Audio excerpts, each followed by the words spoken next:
Okay, I'm not in tomorrow's lesson, so I just wanted to talk you through what's on there. We're going to revisit this Venice case study and use it in this upcoming topic, which is all about sustainability and managing tourism. But we can use the same case study and just add on a little bit. So what you're going to look at today is Venice is an urban hotspot, but in terms of something called its carrying capacity and then its sustainability. So if you click on the link, it takes you back to the old post that we used in November. And you have got your own student work on here, so you'll be able to pull up the sheet that you used last time. However, in a minute when I finish this, I'm going to email you this copy. So the top part is exactly the same, but then the part in red, when I email this to you, I need you to copy and paste all of this red section across onto your original sheet so that we just keep everything together. And then once this is on your sheet, you can just work through and fill it in as normally. So the first thing is looking at this concept of carrying capacity, and I'm going to get you to do a little Jamboard exercise. I'm going to need to just adapt a little bit the one that's on here. But carrying capacity in terms of tourism is the maximum number of tourists that an area can support in total. So that might be in any given day, in any given week, in any given year. So somewhere like Venice, for example, can support 25,000 tourists a day. That's their carrying capacity. Now that's in its simplest form. Actually, we can break down the different types of carrying capacity, and there are three. Physical carrying capacity is a measure of absolute space. So it might be an absolute number of car parking spaces that a venue has that determines how many people the venue can hold. Or it might be the number of seats in a football stadium. So if there are 30,000 seats, then the maximum carrying capacity is 30,000.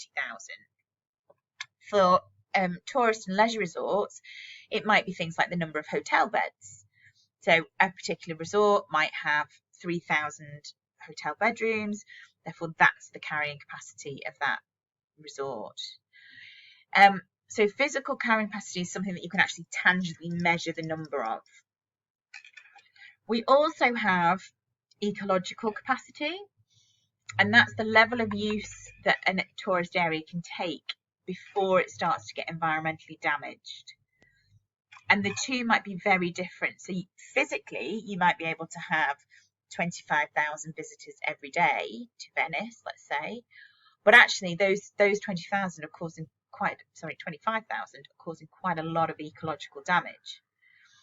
When in reality, if you only had 15,000 tourists a day, you wouldn't get that same environmental damage. So maybe the ecological capacity for Venice is 15,000 tourists a day.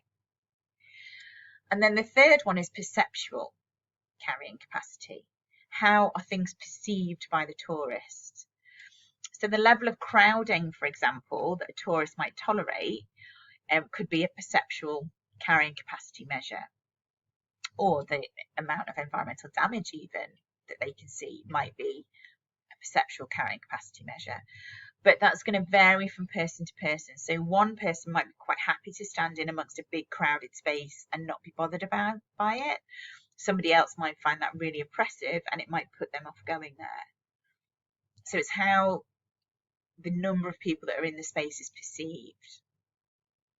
So those are your definitions, and your first task, and you can see the others have done that there, I'll edit this through for you, is to look at this photo of Venice and describe as many ways as you can to show how carrying capacity is being exceeded in the photo.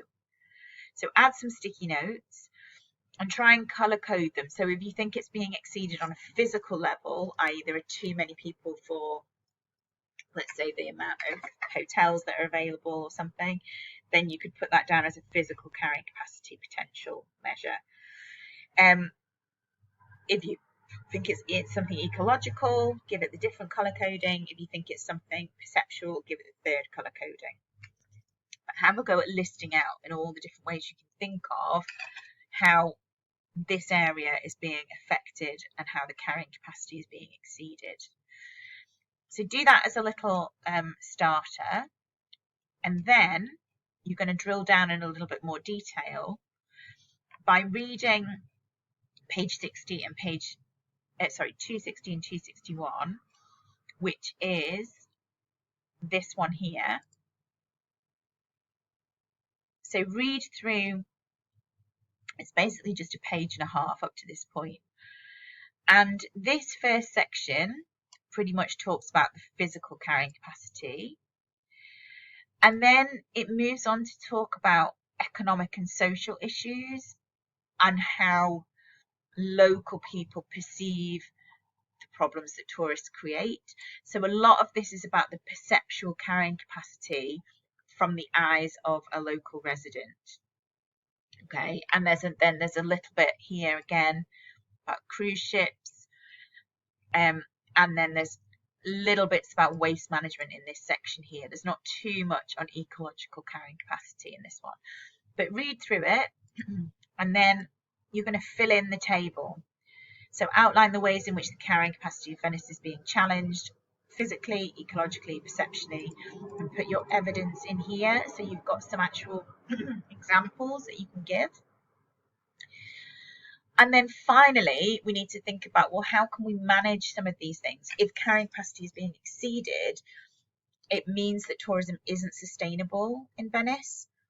So what can we do to make tourism sustainable, either socially, economically, or environmentally? So at the bottom here, you're going to think about what management options are in place or are being considered in Venice. There is a link to a Guardian newspaper article. Sometimes when you first click on it, it asks you to register. If you just reload it, it should just let you read it. If not, just register for free using your school account.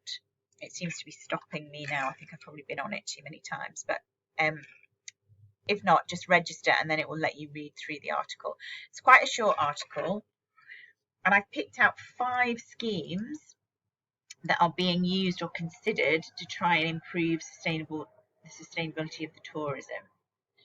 So go through each one. So the No Grandi Navi protests, describe what the scheme is or what was happening, explain how it makes the city more sustainable, and then decide which aspect or aspects of sustainability does it tackle. Is it purely looking at the environmental issues? Is it looking at social and environmental? Is it looking at social and economic, etc.? And just put those in at the bottom.